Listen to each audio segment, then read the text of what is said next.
There we go. Um, Kristy and Aimie are going to chat for about 30-ish, 35-ish minutes. If you have a question, go ahead and pop that. If you scroll over your screen, I'm sure everybody's familiar with this, but I always like to do my due diligence and let people know what to do. After 4 years, I think we all know, but you never know. There might be a newbie. You never know. You never know. Yeah. So scroll over your screen, throw your questions into that Q&A button. You can put them in the chat too, but Kristy will see them in the Q&A button easier if you just pop them over there. Over in the chat, I see some of you are chatting already. Let us know where you're calling in from. That's always fun too. And we also, in that chat area, is where I'm going to put how to order The Memory of Lavender Sage and Kristy's new book that's coming out paperback soon. So with that, let me get this intro done really quickly. Another part of my due diligence. I'm sure y'all know who Aimie and Kristy are, but got to do my job. And then, and then we'll get to the conversation. Internationally best-selling author Aimie K. Runyan writes to celebrate unsung heroines. She has written 6 historical novels and counting, and is delving into the exciting world of contemporary women's fiction. She has been a finalist for the Colorado Book Award 3 times, a nominee for the Rocky... Oh, 4 now. Ooh, 4. Okay. Nice. I'm a Susan Lucci. I finaled 4 times and not 1. We'll see if we'll see if I get 5 this year. It's in the Susan Lucci one. Well, maybe we'll rename. No, a nominee for the Rocky Mountain Fiction Writer of the Year, and a Historical Novel Society's Editor Choice Selection. Aimie is active as a speaker and educator in the writer community in Colorado and beyond. And like I said, she's here to talk about her new release, Memory of Lavender and Sage. The beautiful cover. Yeah. Joining Aimie is Kristy Woodson Harvey. Kristy is the New York Times bestselling author of 9 novels, including The Wedding Veil, Under the Southern Sky, and the Peachtree Bluff series, which is in development for TV with ABC. That's super exciting. Her most recent book, The Summer of Songbirds, will be available in paperback on March 26th, and I'll be putting that link into the chat too.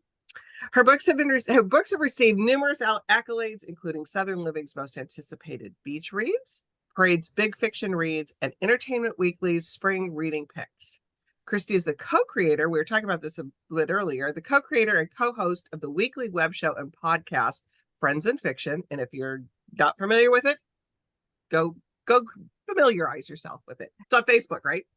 It's on Facebook. Yeah, Facebook and YouTube, actually. And to be honest, I think YouTube's a little easier to navigate because I think we have I don't know, hundreds of episodes there. So yeah, that's an easier one to see. And you guys do a live show like every Wednesday or something, don't you? Yes. Yeah. Perfect. Every Wednesday at 7 p.m. on Facebook and YouTube. And she blogs with her mom, who might be with us here, Beth Woodson, on Design Sheet. So with that, ladies, have a great conversation, and we'll see you in a little bit. Awesome. Oh my gosh, Aimie, I'm so excited to be here with you tonight to talk about this beautiful new book. This is so exciting. So tell us how the first week has gone before we get started. It's been great. The reception, I have no idea how sales are doing, which is the way I like to keep it. But the reception has been so warm, and there's been nice buzz on Instagram, and it's such a pretty cover. I can brag about the cover because I had next to nothing to do with it. But it's so beautiful. People are just sucked in. And so they really captured in that cover what I wanted to do, which was to create kind of a virtual vacation effect. And so they really nailed that. Yeah, it's beautiful. And the book is amazing too. So I'll brag about that for you since you are too modest to do so. But I hope everybody has, if you haven't read it, if you haven't picked up your copy yet, I hope you'll get it from Warwick's tonight because it's amazing. Okay, so Aimie, obviously, as we get started, can you tell everyone a little bit about The Memory of Lavender and Sage? And then can you tell us what it's really about? Okay, so kind of on the surface level, it is the story of Tempesta Luddington. The Seattle Times said best character name of the month last month. So that's I'm never going to top that. I'm literally going to interrupt you to say it's such a good name. It's very, who this woman is. Yeah.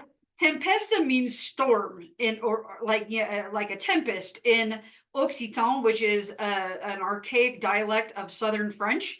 And so Occitan comes back in the story a lot, but it means storm, and it really kind of captures her personality.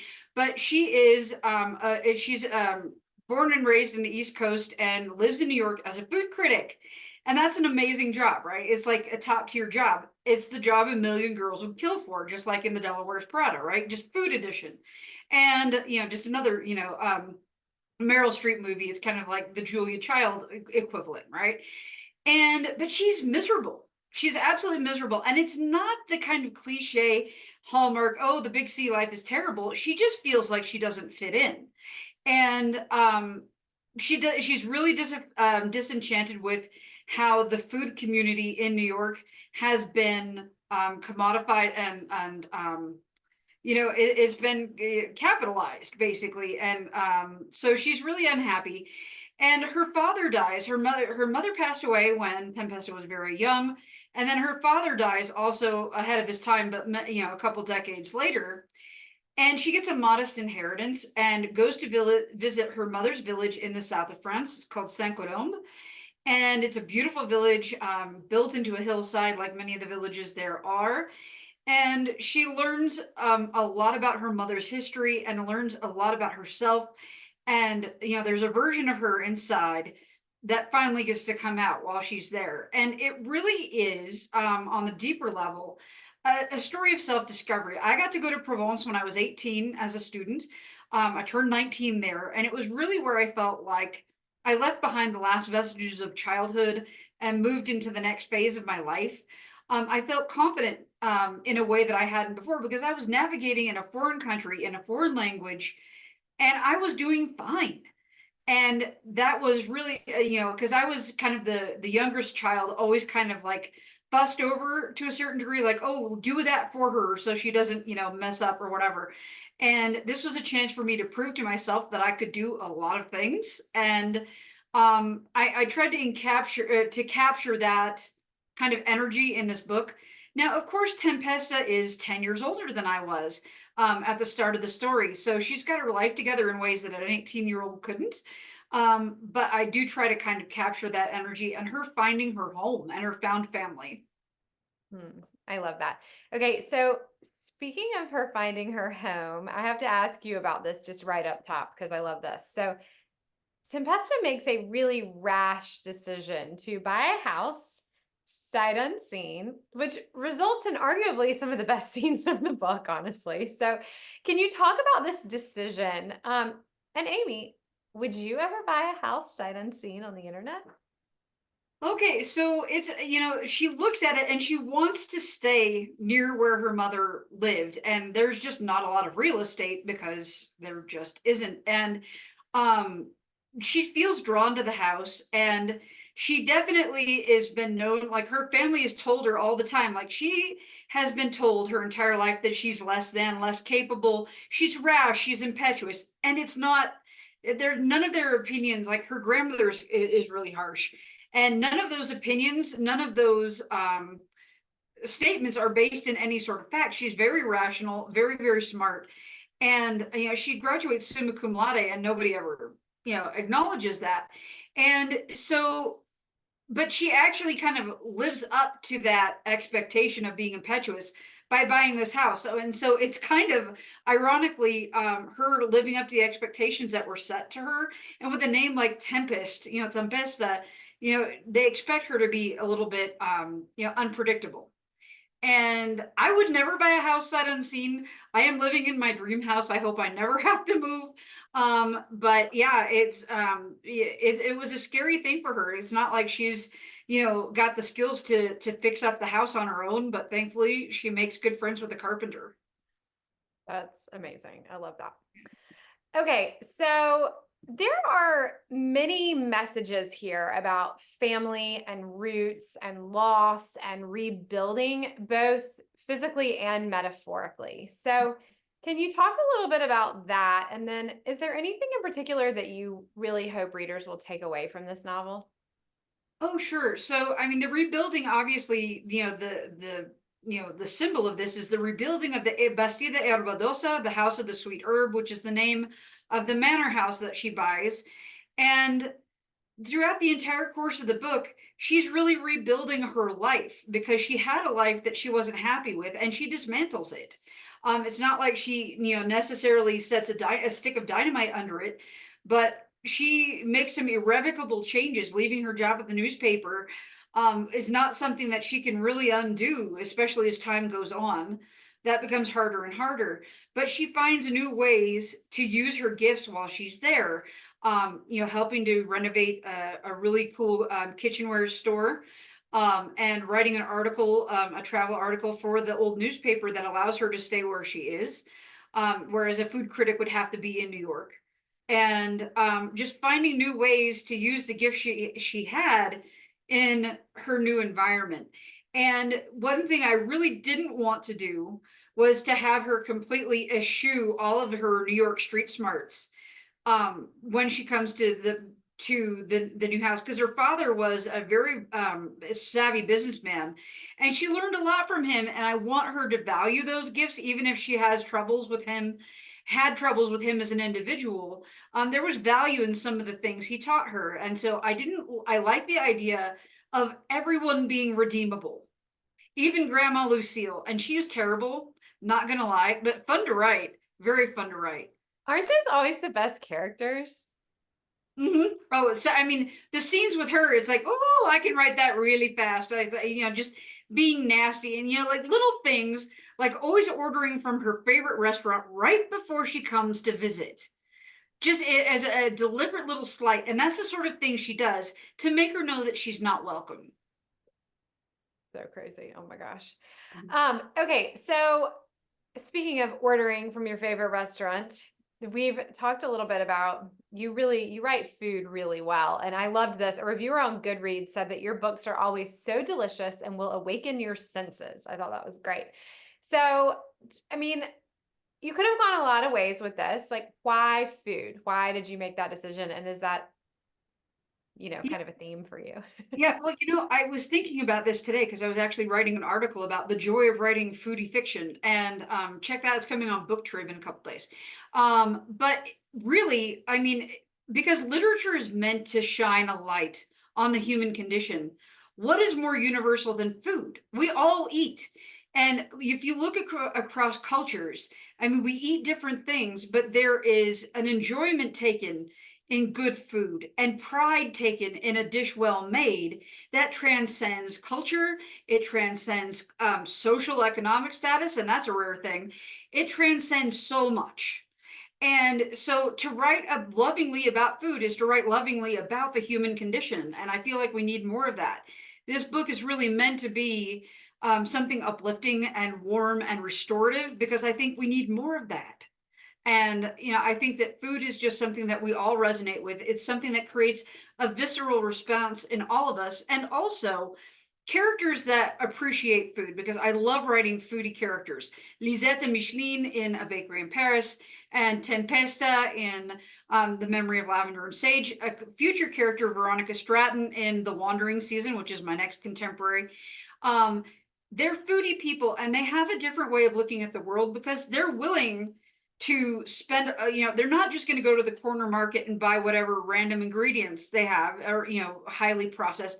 They're the people that take the time to read the ingredient list. They're the people that are willing to spend the time to go to the farmer's market, to go to 3 different places to buy ingredients for a recipe.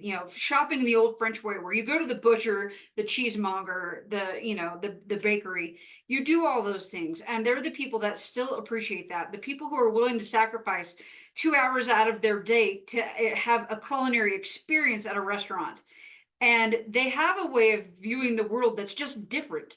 It's it's slower, and it's people who I think ultimately view life as something to be lived and not work. They work to live, they don't live to work.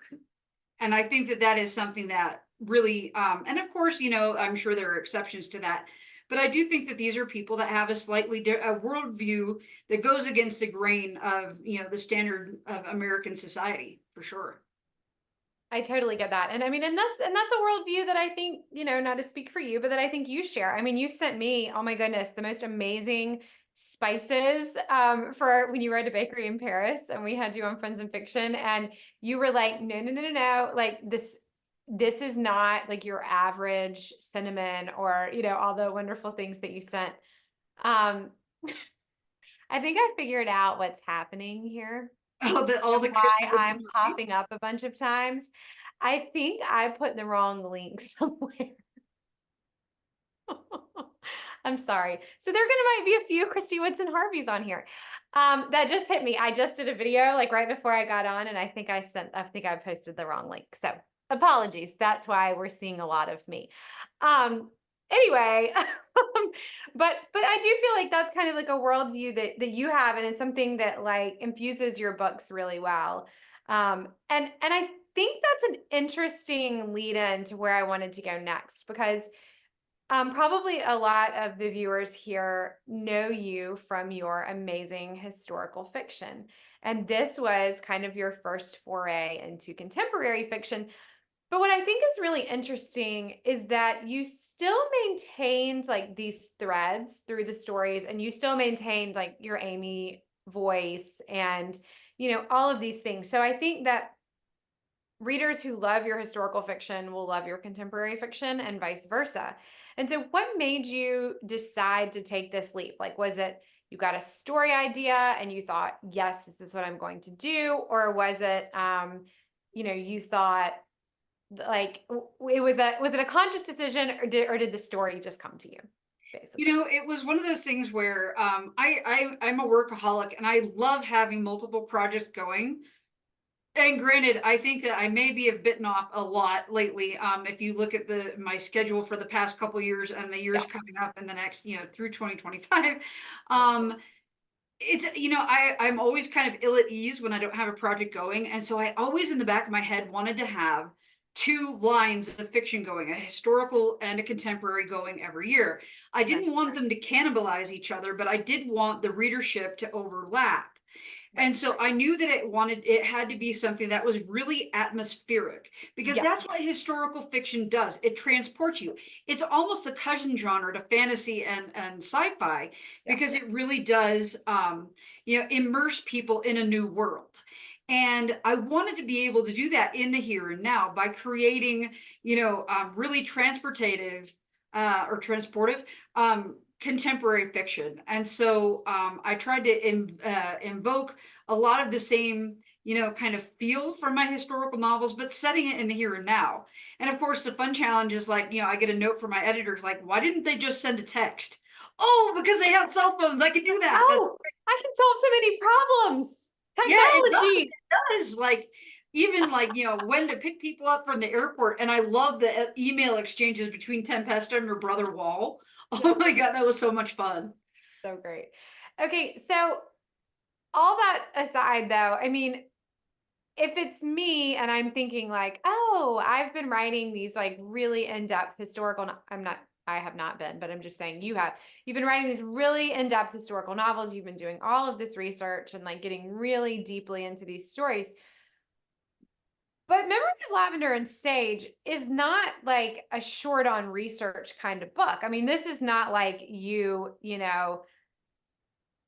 put your plucky heroine in Colorado and had her, I mean, you really still had to do some research here. So can you talk a little bit about the research you did for this and maybe how that was different than what you have done for some of your historical novels? Yeah. Well, the nice part is it's not archival research. So it's not like, my upcoming historical Mademoiselle Eiffel. I spent a week in the archives in Paris, the Eiffel family archives, which was amazing, by the way.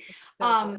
Yeah, it was so cool, but it's easier. Wait, I'm sorry, I'm interrupting you, but like, how do you get permission? Like, do you have to get permission to do something like that? I contacted Claire Eiffel's great-grandson, and he said, yeah, just tell him, drop my name, say that you have my permission to come look at the family archives. They're in the Musée d'Orsay. I got to hang out in the basement of the Musée d'Orsay in archives, or not the basement, I guess. Brave of you. Yeah. Yeah. And I mean, I was like, I'm going to be nice to your great-grandma, great-great-grandma. I can't remember which, but, I'm going to tell, because it's a novel, there has to be tension. It's not going to be completely happy. Some people are going to have mean moments, but I promise to be nice. And we'll see what they say. It's scary. It's very scary. Yeah. But Claire's been gone for almost 100 years now. So it feels like it's okay. And I certainly don't, I feel like I honored her memory. I do. But so going back to the Memory of Lavender and Sage, a lot of the things like, oh, how to renovate a farmhouse, I could do that online. But, I did find that, you know, the research and the historical structure, you know, like a timeline, like the battles in World War II, for example. They provide a scaffolding to the story that's really helpful. And this was all, you know, this had to be all on me. I mean, I say that the process is the same except for 6 extra months of beating my head against the wall for the women's fiction. But I found like, Which blows my mind. Mhm. Like, you and I have talked about this before, but it blows my mind. Like, it makes sense though. It totally makes sense that it would be that way for you. Yeah, and my husband's a historian and he's like, isn't the historical much harder? I'm like, no, there's structure there that you have to pull from. And then, you know, the things that you're inventing as you go, the organic stuff, like, you know, romances and character development, that happens organically as you write. But this is all that kind of, you know, the squishy stuff. It's not, you know, there aren't the external, the problem is there aren't the external conflicts. If the pacing slowed down in the memory of, or in, you know, like Daughters of the Night Sky, you just send in another Nazi plane to blow things up, and it's very convenient to help pick up the pacing. So I had to learn how to do that. But, you know, reading about the plight of the villages in France and Spain and Italy and especially Portugal, there are villages where there is nobody under the age of 60. And when the school dies, that's the death knell, because no new families will move back in. And, you know, they talk these articles about how the cafe culture in the small towns is dying because they can't afford to stay open. And that really got to me. I'm like, those are the external stakes. They have to keep that school open in order for the village to remain a possibility. And it's through their sheer stubbornness that they managed to survive. And I, you know, admire that a lot. Yeah. And I did That's get to go to awesome. Portugal, so that was pretty cool. So was that kind of like the spark of the story for you? Or like, can you pinpoint like, oh, this is when I got the idea, or did it just all sort of unfold? It sort of unfolded slowly. I knew that I wanted to write a story about the woman moving to the ramshackle house, but I like the idea of the herbs, the herbe de Provence playing, you know, an important role with the little touch of magical realism. But it was not until the second draft that I finally really settled that the school is really the apex of their problem. And so, I mean, I rewrote the book 3 times, as one does, but that's when I felt like the book really came together, was that knowing that external conflict is what they had to solve as a community to keep the village alive. And, you know, I know it sounds a little bit on the Hallmark side, in, you know, the big city girl, you know, discovers, you know, the herself in the small town, and isn't small town life superior to big city life. But that's part of the reason I didn't want her to completely ignore her big city, you know, skills that she had, because they're of value. And I don't think, you know, I'm a small town girl, but I don't think that necessarily on any fundamental level that small towns are better, but it's where she belonged. It was the soil where she needed to take root. Yeah, I completely understand. Like that's very resonant, for sure, because yeah, not everyone is, but you're right. Not everyone is meant to be in a big city. Not everyone is meant to be in a small town, but you think you handled that really well. And I didn't feel that way, but I also love a Hallmark movie. So if you had That's done true. that, it would have been great. Yeah, I mean, it's definitely going to be something that makes a Hallmark fan, you know, kind of, you know, warm and tingly too. Yeah. But you know, that was the intention, was kind of to subvert that a little bit. Yeah, for sure. Okay, so along those lines, when you sit down to write a book, I mean, we can talk about this book specifically or just in general. Are you thinking of an audience? Are you thinking of a certain reader? Like, are you writing kind of with the door open, or are you writing with the door closed? Like, are you thinking about, you know, our readers here who are going to love this book? Or are you like, I'm writing this book for Aimie, and then what will be, will be? Well, I think that it's really important that the author enjoys what they're writing. I have never written a book that I wasn't excited about. I'm very grateful to be able to say that. You know, there are certain writers that just know, like, well, you know, I think the closest, you know, Daughters of the Night Sky was a book that I knew was a big hook. And the same with The School for German Brides, 2 of my most successful books. They were books with big hooks, and I knew that they do commercially well. And, you know, that was part of the reason I chose those books or those topics. But I found something in both of those to get very excited about. And so I think that's important. If the author is ambivalent toward the subject matter, that will show. But you know, I do write for myself to a certain degree. I want to write the books that I would enjoy reading. And I do feel like, you know, this may sound terrible, but I do enjoy the feeling of sitting down to read the galley pages, you know, when I haven't been touching the manuscript in so long, and to sit down and actually feel vaguely entertained by my own work. I know that that's a good sign. And so I always enjoy that. But you know, I do, like with The Memory of Lavender and Sage, I wanted to open it up to a larger readership. You know, the people who aren't necessarily, you know, enamored with historical fiction, or especially World War II fiction, of which I've done a lot, and you know, I may do more in the future. We'll see. But because, you know, that's where, you know, I want to write books that people are going to read, obviously. But the hope for this one was to open it up to even more people. And I hope that it does that.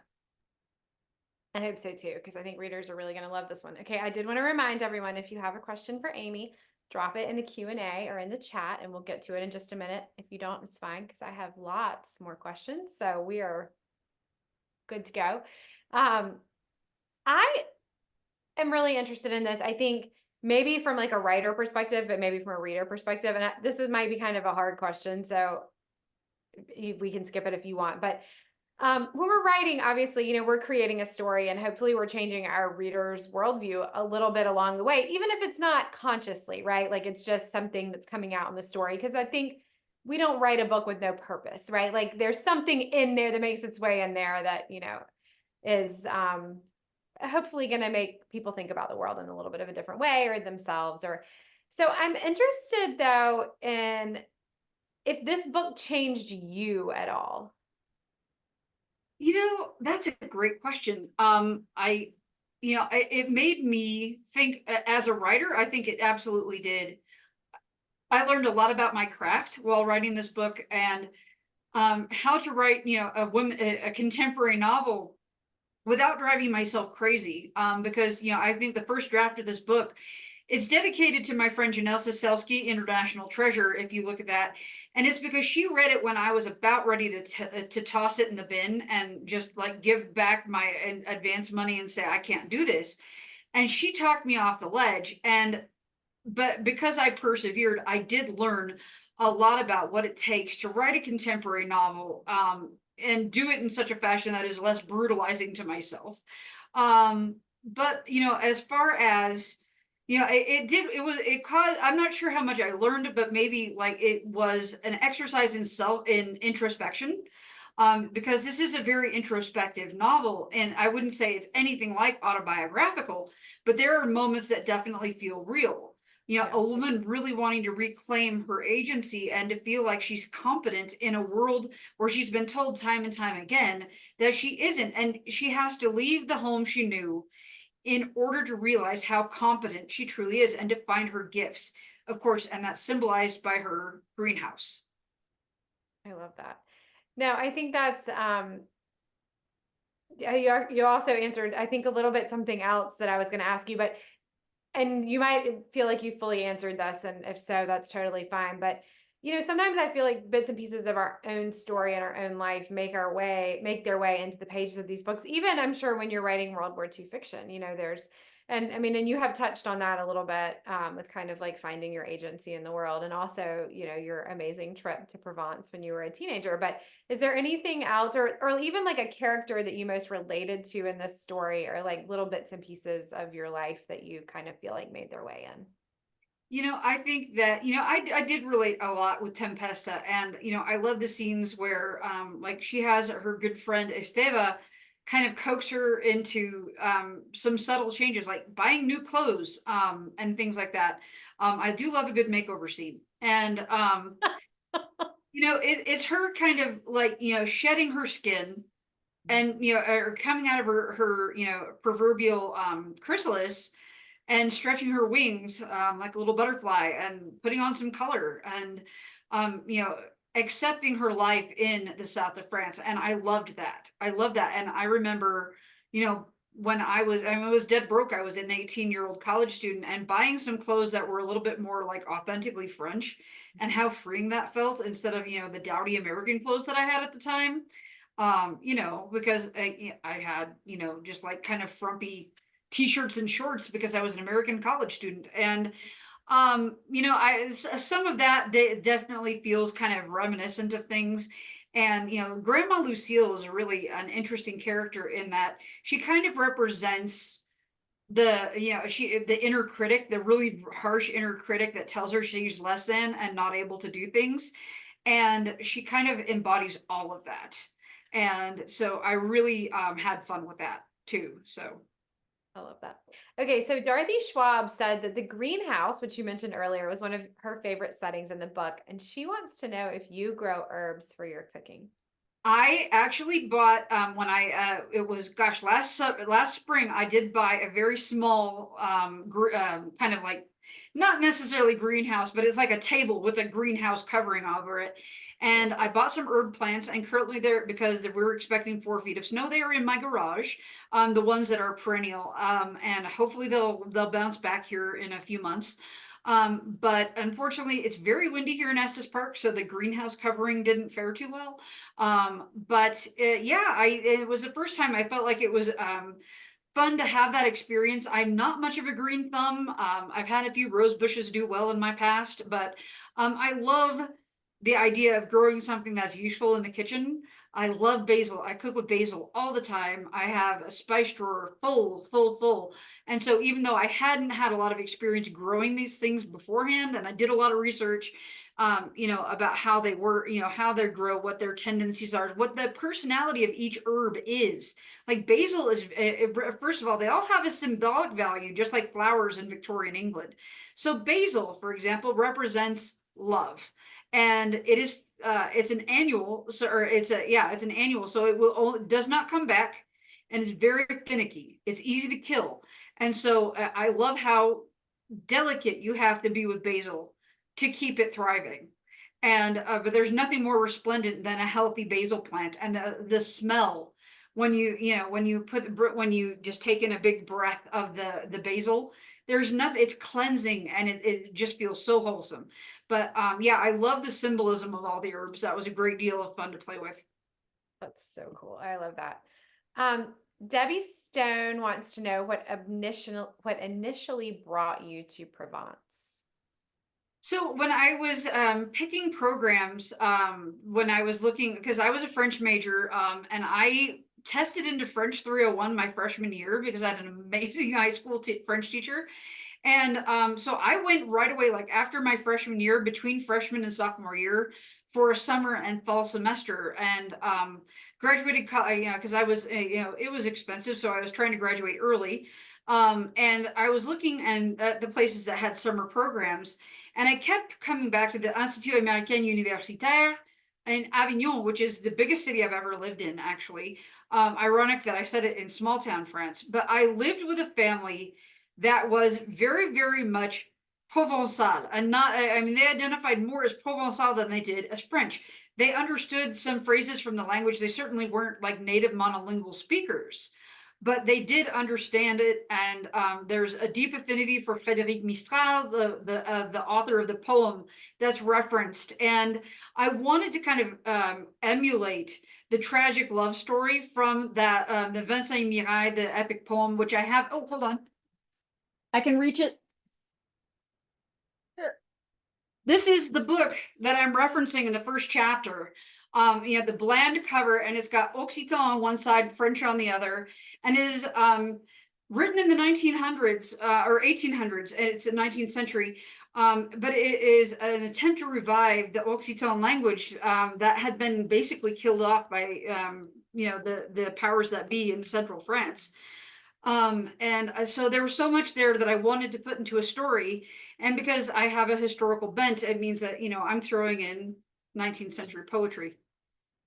You just can't help yourself, Aimie. I know I can't. Irene Winter says that she studied with that group in 1970. How cool is Yeah, that? that was the grande époque of the IAU. Yeah, that was, and the woman who was a secretary there when I was in, oh gosh, it was 1998. Almost, yeah. Oh, okay, we won't talk about how long ago that was.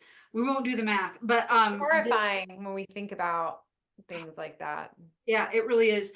But Jackie was the secretary there, and she was there in the 1970s as a student during the Grande Époque, when it was like massive. But there was less competition, but it was a major program. up until like the 1980s. And then there was more and more competition as, you know, study abroad became more and more popular, more and more feasible. Yeah. Yeah. Oh, that's so interesting. Okay, so you've hinted a little bit about what you have coming up, but I know you always have multiple projects going on. So tell us a little bit about what's coming next and next and next from you. Okay, I've got 3 books coming up in the next year. Okay, so Mademoiselle Eiffel is the story of Claire Eiffel, the daughter of the famous architect Gustave, you know, the guy that made the tower. And she was amazing. She basically took over as his right-hand woman when her mom died when she was only 14. So we have a lot of dead moms coming. I'm sorry about that. But this is, you know, based on history. Claire's mother died when she was only 14. And almost immediately, she took over the raising of her 4 younger siblings. But not only that, and managing the household, but not only that, becoming influential in his business because she was extremely smart. Yeah. And less than 2 months after her mother died, he hauled her off to Portugal to oversee a bridge, the Maria Pia Bridge in Porto. And I just loved her story, and the fact that I got to delve into the family archives and everything, it was just a joy. And so that one's coming out September 10th.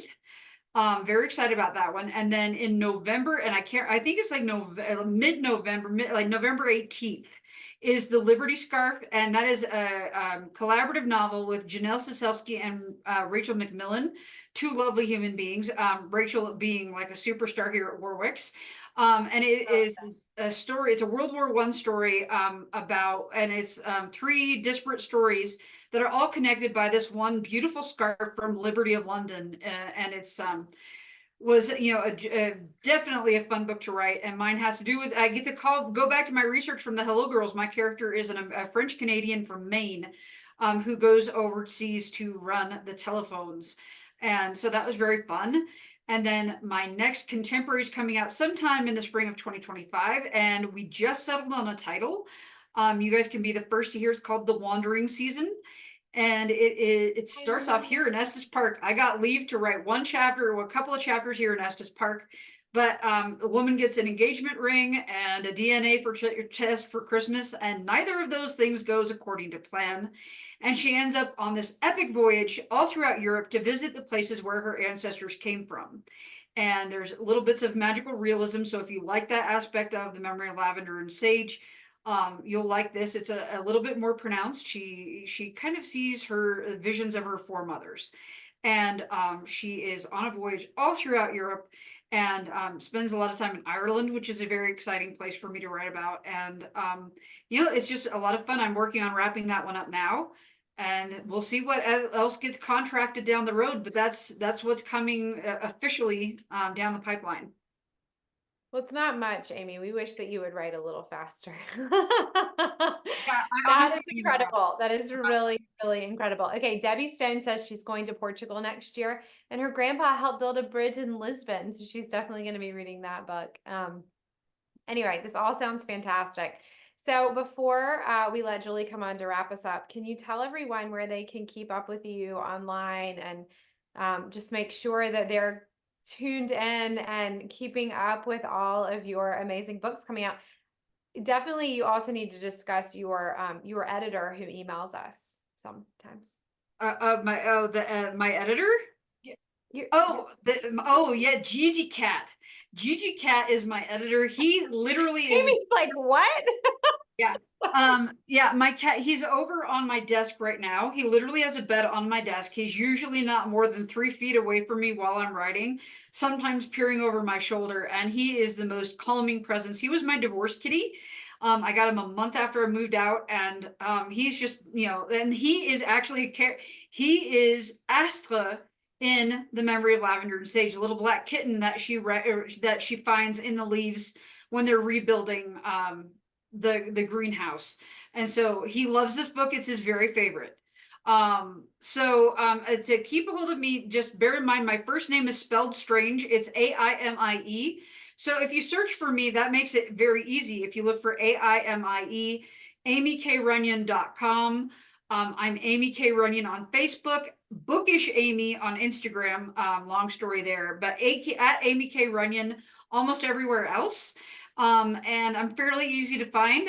But I do, some baking videos and things every once in a while. There's going to be some gardening videos coming up starting next week. And yeah, I'm looking forward to that. And I'm going to be going on a little mini tour to Kristy's neck of the woods, sort of. I'm going to be at Foxtail Bookshop in Woodstock, Georgia on the 26th, Litchfield's on the 27th, and Clary's Bookshop in North Carolina on the 28th of March. So there we are. It'll be amazing. Yeah. Oh my goodness. Kristy, like you said, you're a busy lady, Aimie. I need a nap, not gonna lie. Oh my goodness. Especially, I mean, my goodness, with somebody commented that you gave like 3 book pitches in 5 minutes. That was just right off the top of your head. And you're doing all of this, these videos on gardening and baking. And oh my goodness. Busy. Yeah, it's a lot. And, I've got 2 kids that are, doing fairly well. I don't think I'm completely failing them as a mother. They're not fair. They're not feral children, are they? They're not feral. No, not at all. Actually, they're pretty amazing. I love it. Kristy, just real quick, give us an update. We talked about the paperback. Somebody in the chat was saying you've got a new one coming out in about 104 days, right? It's not about, because it's Debbie and she knows for sure. So if she says it's 104 days, it's 104 days. Yeah, so the paperback of The Summer of Songbirds, which was my July book that came out in hardback in July, is coming out March 28th, I believe. So I'm very excited about that. It's in a really small, tight nutshell. There's a lot going on in that book, but in a really small, tight nutshell, it's about 3 best friends who come back together to save the summer camp that changed their lives. It's a really fun book. There's lots of good romance and a good family drama, which is what I really like. Yep. And then A Happier Life comes out June 25th, which I'm really excited about. And yeah, I know. And somebody said I need to come to Warwick's, and it's so funny that you say that because my regular tour is set, but I actually called my publicist today and I said I really want to go to the West Coast in the fall, like if we could work that out. And she was like, yes, let's go, let's set it up. So if you'll have me, Julie, I'll call you. I will have you, Kristy, and Aimie, if you want to come to. I mean, yes. Come on, Kristy, Aimie. Get your publicist to Have email a me. plane, baby. It's simple. Yeah. Events at Warwick's. Have her email me because that would be so great. But anyway, so y'all make sure that you check out Amy's book because it's great and you're gonna. Oh my God, no! I can't believe you almost gave up on this book, Aimie. Where would we be? I know, and well, Stephen King almost gave up on The Stand 500 pages in.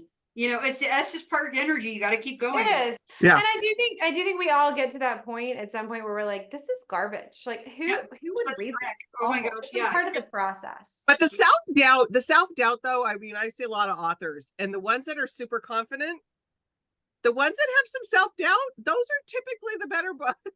I think it makes you a better writer. Like, I'm not even kidding. Like, I think if I ever have a book that I'm like, this is great, then I know it's probably bad. Exactly. And I did a master class from, online, not like in person, with Ken Follett. And I love that he is still to the point where he says, if an editor says this is brilliant, he'll ask for a new editor. He wants somebody that's going to like poke holes in everything. I admire that so much because I feel like it's, it's a free MFA course to get, when I get a 16-page editorial letter, single spaced, I mean, I cry, make no mistake, but I'm excited to learn more about my craft. Yeah, that's fantastic. And Aimie, I cannot wait for the book that you have with Janelle and Rachel. So I'm fingers crossed, but I have a feeling you might all be on here, but oh yeah, well, Rachel's your bestie, so yeah. He's so good. And we're gonna probably be doing a cover reveal soon, and it's so pretty. Oh, I love it. Ladies, this has been absolutely wonderful as always. Kristy, it's always great to see you, and Aimie, always great to have you too. And I just wishing you the best for this book, and everybody spread the word, buy some for your little free libraries. Exactly right. Thank you for having me, ladies. All right, everyone. Bye, everybody.